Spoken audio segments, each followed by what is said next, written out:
Assalamualaikum warahmatullahi wabarakatuh. Jumpa lagi di course yang ketiga. Nah, di course ini saya akan membahas tentang soal Olimpiade Geografi, soal OSK Geografi tahun 2013. Nah, dengan saya Nining Sriwardani. Sebelum kita mulai, saya mau kalian follow, rate, dan komen.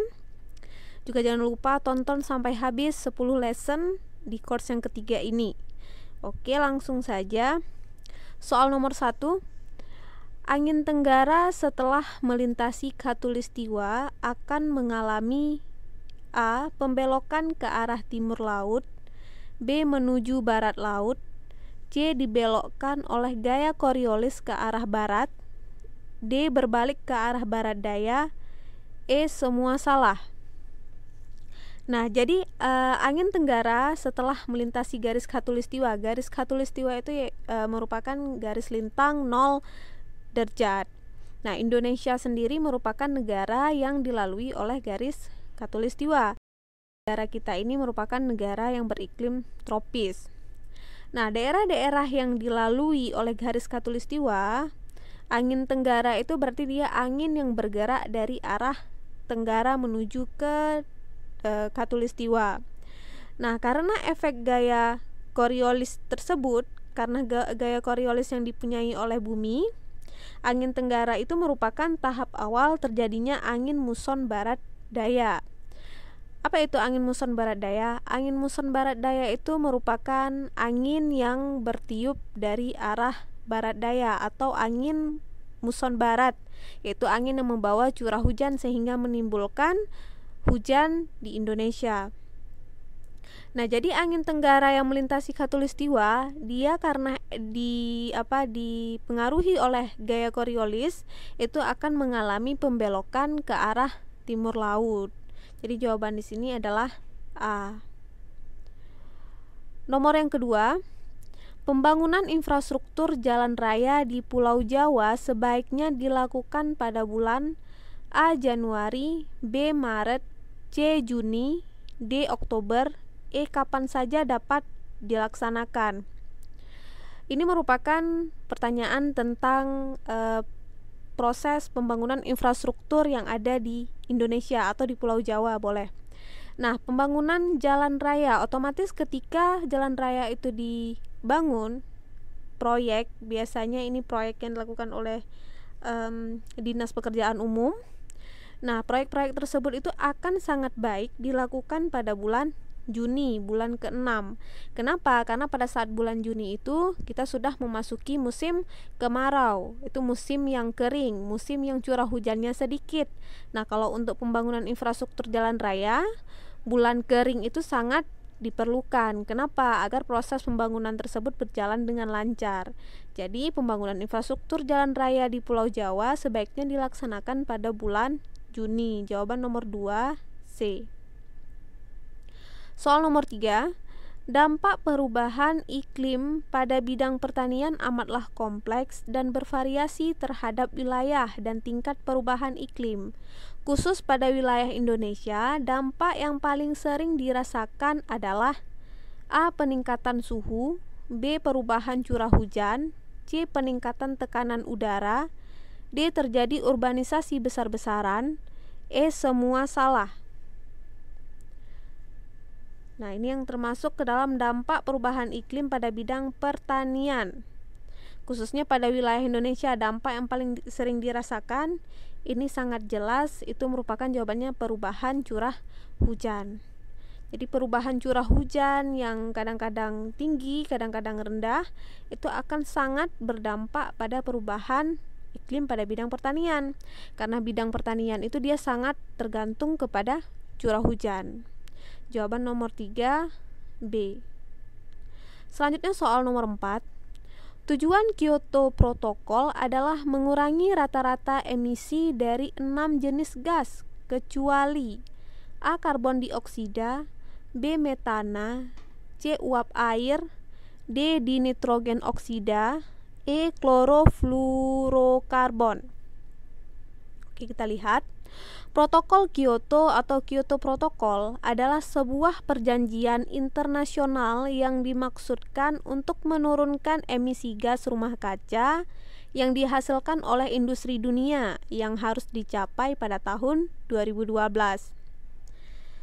Nah, jadi negara-negara yang mengikuti Kyoto Protocol di Jepang ini, mereka merencanakan bahwa pada tahun 2012 itu tingkat tingkat emisi gas rumah kaca itu diprediksikan akan mengalami peningkatan, sehingga harus direncanakan penurunan, yaitu dengan mengumpulkan negara-negara yang akan bergabung ke dalam perjanjian ini dan mereka bisa mengatasi efek dari rumah kaca tersebut. Nah, ini merupakan fenomena dunia saat itu. Jadi soal-soal Olimpiade Geografi itu dia berfokus kepada fenomena yang terjadi atau yang hangat saat tahun tersebut. Karena ini soal tahun 2013, otomatis yang ditanyakan adalah fenomena-fenomena yang terjadi pada tahun 2012 atau sebelumnya atau yang terjadi saat itu. Oke, kembali lagi ke protokol Kyoto. Nah, jadi 6 gas yang termasuk itu merupakan gas karbon dioksida, gas metana, yang ketiga gas nitrous oksida atau N2O, kemudian gas sulfur heksafluorida itu SF6, kemudian HFC hidrofluorokarbon itu merupakan zat pendingin di bawah CFC. Nah, yang keenam itu PFC itu perfluorokarbon. Nah, 6 gas tersebut itu merupakan gas-gas yang harus dikurangi dalam Kyoto Protocol. Jadi balik ke soal, tujuan Kyoto Protocol adalah mengurangi rata-rata emisi dari 6 jenis gas kecuali. Nah, tadi yang termasuk di sini adalah karbon dioksida, metana, CH4, kemudian dinitrogen oksida, lalu fluorokarbon. Jadi yang tidak termasuk atau tidak harus dikurangi itu adalah uap air. Jadi jawaban nomor 4 C. Nomor 5, manakah yang bukan merupakan bagian dari sistem iklim di bumi? A. Kriosfer, B. litosfer, C. gigantrosfer, D. hidrosfer, E. atmosfer. Nah, sistem iklim itu merupakan sistem yang membentuk iklim dan terjadi proses dan saling mempengaruhi yang terdiri dari 5 komponen utama. Itu yang pertama atmosfer, kemudian hidrosfer, 3 kriosfer, 4 litosfer, 5 biosfer. Ini sudah pernah saya jelaskan pada course yang kedua, yaitu hakikat geografi. Apa yang dimaksud dengan atmosfer itu lapisan udara, hidrosfer lapisan air, kriosfer, nah akan saya jelaskan sekarang. Litosfer itu dia lapisan batuan, termasuk di dalamnya itu ya pedosfer. Kemudian biosfer lapisan makhluk hidup. Nah, kriosfer ini dia merupakan bagian bumi yang berbentuk air padat seperti es kutub salju. Jadi kan kutub utara sama kutub selatan itu dia bukan daratan, melainkan es yang membeku sehingga membentuk daratan atau es padat. Jadi kutub itu termasuk ke dalam lapisan kriosfer, lapisan es padat atau air padat.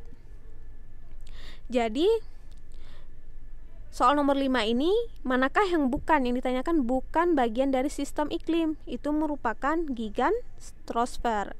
Apa yang dimaksud dengan gigantrosfer? Gigantrosfer ini merupakan daratan rendah mempunyai suhu yang lebih tinggi.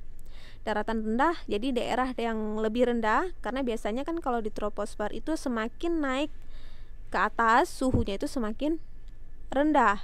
Nah, gigantrosfer ini dia menjelaskan daerah-daerah yang mempunyai suhu yang tinggi. Oke, jawaban nomor 5 itu adalah C. Nomor 6,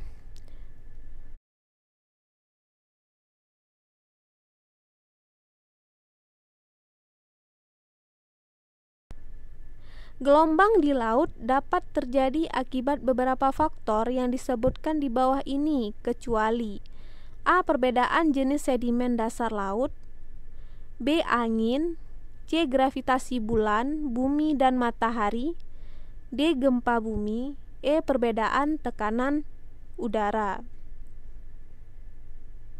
Oke, gelombang laut itu dia banyak faktor yang bisa membentuk. Itu yang pasti, yang paling utama adalah angin. Angin itu dia bisa menggerakkan apa saja, apalagi kalau kekuatan anginnya itu besar. Kemudian otomatis gravitasi bulan, bumi, dan matahari atau dikatakan sebagai gerhana itu juga akan menyebabkan gelombang. Nah, gelombang di sini biasanya gelombang pasang dan gelombang surut. Kemudian gempa bumi, sangat jelas kalau gempa bumi berskala besar dan dia berhiposentrum itu di lautan, gelombang yang akan dibentuk itu luar biasa, itu tsunami, apalagi kalau ada patahan. Kemudian perbedaan tekanan udara, sangat jelas. Angin itu dia diciptakan atau terbentuk karena perbedaan tekanan udara, yaitu angin itu adalah udara yang bergerak dari daerah yang bertekanan udara tinggi ke daerah yang bertekanan udara rendah. Jadi kalau ada dua tempat yang mempunyai perbedaan tekanan udara, dia akan menghasilkan angin. Kalau terbentuknya angin di antara dua tempat, contohnya seperti bagaimana proses terbentuknya angin darat sama angin laut. Nah, itu karena perbedaan tekanan udara yang ada di daratan sama di lautan, sehingga bisa menimbulkan gelombang yang dipakai oleh nelayan. Jadi di sini gelombang di laut dapat terbentuk akibat beberapa faktor yang disebutkan di bawah ini, kecuali. Jadi yang tidak termasuk ke dalam faktor pembentuk terbentuknya gelombang itu adalah perbedaan jenis sedimen dasar laut. Nah, ini sangat tidak berpengaruh. Jadi apa jenis sedimennya, mau pasir kah atau materialnya vulkanis kah atau apa jenis tanahnya, itu tidak akan mempengaruhi proses pembentukan gelombang. Nah, ini tidak termasuk ke dalam faktor. Jadi jawaban nomor 6 adalah A. Soal nomor 7, pasang surut air laut terbagi dalam jenis diurnal, semi diurnal, dan campuran. Berapakah periode gelombang pasang surut diurnal? A. 24 jam, B. 12 jam, C. 6 jam, D. 3 jam, E. 1 jam. Nah, yang ditanya di sini berapakah periode gelombang pasang surut diurnal. Jadi dia tipe pasang surut di Indonesia itu dia ada 4 atau 3, cuman saya jabarkan 4. Yang pertama itu pasang surut harian tunggal atau disebut juga dengan diurnal tide. Nah, pasang surut harian tunggal ini dia itu merupakan pasang surut yang terjadi satu kali pasang dan satu kali surut. Itu terjadi dalam satu hari. Kemudian periode pasang surut adalah 24 jam 50 menit atau satu hari lebih. Dia bisa terjadi dalam satu hari itu satu kali pasang, satu kali surut. Kemudian jenis pasang surut ini dia banyak terdapat di perairan sekitar Selat Karimata, di antara Sumatera dan Kalimantan. Jadi kalau pasang surut harian tunggal dia satu kali pasang, satu kali surut dengan periode 24 jam. Yang kedua, pasang surut harian ganda seperti namanya semi diurnal tide. Ini dia dalam satu hari terjadi 2 kali pasang dan 2 kali surut dengan ketinggian yang sama. Kemudian periode pasang surut rata-rata 12 jam. Terdapat di perairan Selat Malaka sampai ke Laut Andaman. Nah, ini kebalikan dari pasang surut harian tunggal. Yang ketiga, pasang surut campuran condong ke harian ganda. Nah, ini dalam sehari bisa 2 kali pasang, 2 kali surut, tapi tinggi dan periodenya berbeda. Dia ini condong ke, kalau yang kedua tadi kan harian ganda 2 kali pasang, 2 kali surut, ketinggiannya sama. Tapi kalau yang ketiga, yang campuran condong ke harian ganda, dia 2 kali pasang juga, 2 kali surut, tetapi waktu sama ketinggian gelombangnya itu tidak sama, berbeda. Yang keempat, pasang surut campuran condong ke harian tunggal. Nah, ini dalam satu hari terjadi 1 kali pasang dan 1 kali surut, tetapi kadang-kadang bisa 2 kali pasang dan 2 kali surut dengan tinggi dan periode yang sangat berbeda. Atau istilahnya kalau terjadi dalam sehari tersebut, dia periodenya itu tergantung, nggak harus 12 jam, tetapi 5 jam bisa terjadi sekali atau 3 jam kemudian terjadi lagi. Jadi dia aturan waktu terjadi pasang dan surutnya itu suka-suka. Itu merupakan pasang surut campuran condong ke harian tunggal. Nah, biasanya pasang surut jenis ini terjadi di pantai selatan Kalimantan dan pantai utara Jawa Barat. Oke, balik ke soal. Jadi pasang surut air laut terbagi dalam jenis diurnal, semi diurnal, dan campuran. Berapakah periode gelombang pasang surut diurnal? Nah, ini pasang surut diurnal berarti pasang surut harian tunggal.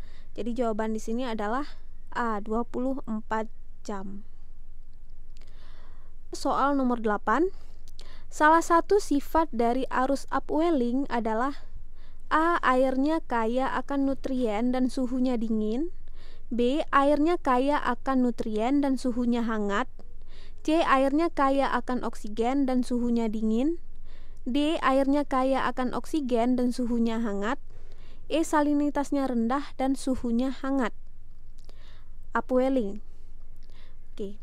Upwelling dan ada downwelling. Upwelling itu dia merupakan pergerakan arus dingin dari dalam lautan ke permukaan laut dari bawah ke atas. Upwelling merupakan hasil dari angin dan rotasi bumi. Nah, ini pengertian upwelling. Sedangkan downwelling itu dia adalah kebalikan arus dari upwelling. Kalau upwelling itu dia arusnya dari bawah ke atas, sedangkan downwelling ini dia dari atas ke bawah atau sebaliknya. Nah, arus laut hangat di permukaan tenggelam ke dasar laut. Jadi bedanya apa? Upwelling ini dia cirinya itu dingin, kemudian dia banyak membawa nutrien atau kaya nutrien dan rendah oksigen. Sedangkan downwelling dia itu arusnya hangat dan membawa dan membawa oksigen. Jadi di sini salah satu sifat arus upwelling itu dingin dan rendah oksigen. Jadi jawabannya adalah airnya kaya akan nutrien dan suhunya dingin. Jadi biasanya di daerah yang sering mengalami upwelling itu populasi ikannya lebih tinggi. Jawaban nomor 8 A. Soal nomor 9. Salah satu fenomena alam yang terjadi di Samudra Pasifik dan sekitarnya adalah El Nino. Dampak dari adanya fenomena El Nino ini adalah A. Berkurangnya curah hujan dan berkurangnya suhu air laut di Samudra Pasifik bagian barat. B. Berkurangnya curah hujan dan berkurangnya suhu air laut di Samudra Pasifik bagian timur. C. Bertambahnya curah hujan dan bertambahnya suhu air laut di Samudra Pasifik bagian barat.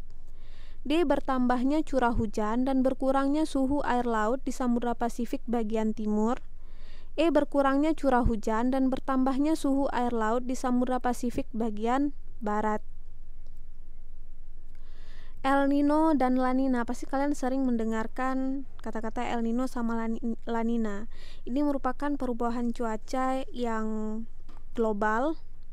El Nino itu dia sering dikatakan sebagai anak laki-laki, sedangkan La Nina itu anak perempuan. Keduanya ini saling bertolak belakang. Jadi El Nino adalah fenomena panasnya permukaan air laut di Samudra Pasifik di atas rata-rata suhu normal, terutama bagian timur dan tengah. Sedangkan La Nina adalah fenomena turunnya suhu permukaan air laut di Samudra Pasifik yang lebih rendah dari wilayah sekitarnya. Oke, yang pertama El Nino. Jadi El Nino itu dia kata kuncinya itu adalah memanasnya permukaan air laut. Nah, El Nino ini dia teramati menjelang Desember. Ini ya, awal mulanya itu teramati menjelang Desember oleh nelayan Peru dan Ekuador di Samudra Pasifik bagian timur. El Nino akan terjadi apabila perairan yang lebih panas di Pasifik Tengah dan Timur meningkatkan suhu dan kelembaban pada atmosfer di atasnya. Hal ini akan menyebabkan meningkatnya curah hujan di kawasan tersebut. Jadi curah hujannya meninggi di daerah timur dan tengah. Kenapa? Karena dia mengalami penguapan yang tinggi. Kemudian, sedangkan pada bagian barat Samudra Pasifik, tekanan udara meningkat, suhu dingin sehingga terhambat pembentukan awan di atas lautan, terutama bagian timur Indonesia, sehingga menyebabkan penurunan curah hujan. Jadi, untuk memahami El Nino dan La Nina ini, kita bisa membedakan El Nino, La Nina, dan dampaknya terhadap Indonesia. Jadi bisa kita buat penjelasan itu, El Nino sama La Nina itu bersumber dari Samudra Pasifik bagian timur dan tengah, jadi ke timur Indonesia pembagian lautnya ya. Kemudian satu lagi dampaknya ke barat Indonesia, yaitu bagian yang mendekati Sumatera atau ke arah barat. Ini untuk memudahkan kita menjawab soal nomor 9 tadi. Oke. La Nina, dia itu fenomena turunnya suhu permukaan air laut di Samudra Pasifik yang lebih rendah dari wilayah sekitarnya. Nah, El Nino dan La Nina ini bisa terulang setiap periode 4 tahun sekali. Itu normalnya 4 tahun sekali El Nino sama La Nina itu terjadi. Dampaknya apa? El Nino itu dia berdampak meningkatnya jumlah ikan karena klorofil banyak. Kemudian itu untuk dampak positif, sedangkan dampak negatifnya adalah mengakibatkan musim kemarau panjang dan menyebabkan kebakaran di Indonesia. Kita lihat dampak ke Indonesia. Sedangkan La Nina itu kebalikan dari El Nino. Dampak negatifnya apa? Mengakibatkan musim hujan yang tinggi di Indonesia pada musim kemarau. Kemudian majunya awal musim hujan, sehingga di sini fenomena banjir juga bisa terjadi. Sedangkan dampak yang lain, dampak satu lagi apa? Berkurangnya pasokan klorofil. Nah, jadi El Nino ini dia punya dampak positif, meningkatkan klorofil sehingga jumlah ikan itu juga meningkat. Sedangkan La Nina ini dia kebanyakan memberikan efek negatif karena fenomena El Nino sama La Nina ini dia dua-duanya itu terlalu berlebihan. Oke. Nah, seperti yang di soal, salah satu fenomena alam dampak dari adanya fenomena El Nino. Nah, El Nino tadi berarti dia kalau di bagian barat Indonesia itu suhunya menurun, hujannya menurun, tetapi tekanan udaranya itu meningkat. Kalau misalnya di bagian tengah itu dia suhunya itu meningkat. Jadi kebalikan ya. Kita bedakan bagian barat Indonesia sama timur Indonesia saja. Atau kalau bagian timur Indonesia itu termasuk ke Peru dan Samudra Pasifik. Jadi ingat, timur Indonesia Samudra Pasifik, bagian barat Indonesia itu Samudra Hindianya. Nah, sedangkan bagian tengah, timur atau Samudra Pasifik itu suhunya El Nino-nya suhunya meningkat, La Nina suhunya menurun. Sedangkan bagian barat, La Nina-nya suhunya meningkat, hujannya meningkat, tekanannya yang menurun. Itu merupakan suhu air laut. Jadi jawaban di sini El Nino itu dia berkurangnya curah hujan. Tadi kan hujannya menurun karena suhunya itu juga menurun. Jadi harusnya kan kalau suhu dingin ya hujannya juga turun. Dan berkurangnya suhu air laut di permukaan Pasifik bagian barat. Kalau bagian timurnya suhunya itu meningkat. Oke, jadi jawaban soal nomor 9 adalah El Nino berkurangnya curah hujan dan berkurangnya suhu air laut di Samudra Pasifik bagian barat. Kalau La Nina gimana? Kalau yang ditanya dampak dari adanya fenomena La Nina. Nah, kalau La Nina suhunya meningkat, suhu permukaan air lautnya meningkat, hujannya meningkat, tetapi tekanan udaranya yang menurun di bagian barat. Sedangkan di bagian Pasifik itu suhunya menurun. Jadi duanya itu saling terbalik. Jawaban nomor 9 adalah A.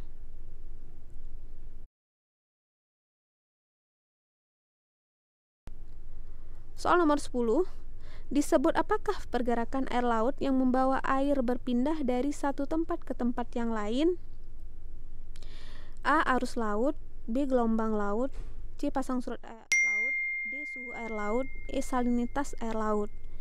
Nah, jadi pergerakan air laut yang membawa air berpindah dari satu tempat ke tempat yang lain itu adalah arus laut, bukan gelombang tapi arus laut, karena dia yang bergerak adalah air laut, sedangkan gelombang itu dia besarannya yang disebabkan oleh angin. Kalau salinitas itu dia kadar garam, suhu itu temperatur, pasang surut itu ya jenis dari gelombang. Jawaban nomor 10 adalah A.